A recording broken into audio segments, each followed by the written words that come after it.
You're listening to WJHS 91.5 The Eagle. Welcome to Media in the Making, a podcast where we look at the evolution of media from 1600 all the way to present day 2022. In this podcast series, we ask, how have different forms of media evolved and changed culture?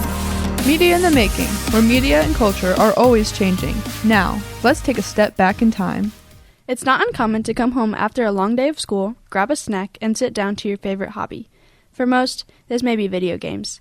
In today's world, home consoles are flashy, high-tech, and have high-definition screens with vivid imagery.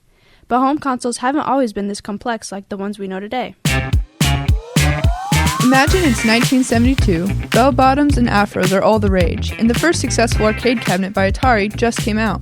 This arcade cabinet was Pong, a popular game that everyone has played at some point in their gaming career. Arcades were most popular during the late 70s to the mid-80s. Many other arcade games became popular during this time, such as Pac-Man, Space Invaders, and Street Fighters. Going to an arcade with your friends was especially popular. Visiting an arcade was the only way to have access to these cabinets. So video games were a novelty, versus being accessible by all from their homes. That being said, things began to change in 1977 when Atari now released the first video computer system, or VCS. This was the first home console available to consumers. The Atari VCS was much smaller and sleeker in comparison to the bulky arcade cabinet. The Atari VCS was sold for $199, which is roughly $850 in 2020. The first game ever sold commercially for Atari was Computer Space, which was the company's main attraction. Later on, the infamous Pong became available in cartridge form as well. In the first year on the market, upwards of 400,000 Ataris were sold. The system was easily marketed because it only required a television set, which is available in every household in America.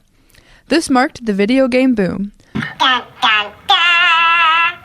Everybody and their brother were trying to profit off the new market. Atari began to be overrun with cheap third-party games. So many companies were releasing quickly developed games trying to hop on the trend. Some games, like E.T., were only given 6 weeks to be developed, packaged, and marketed. The game was so bad, nobody bought it, and it was even mocked by The Simpsons.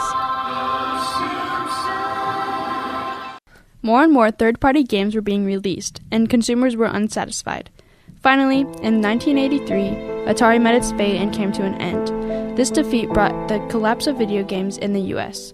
Fortunately for video game lovers, on the other side of the hemisphere, in Japan, a new video game dynasty rose. Introducing Nintendo Entertainment System. Unlike Atari, Nintendo developed fewer high-quality games and had strict third-party rules. Similarly, the NES required a television set to operate. To avoid making the same mistakes as Atari, Nintendo created Checking Integrated Circuit, or CIC.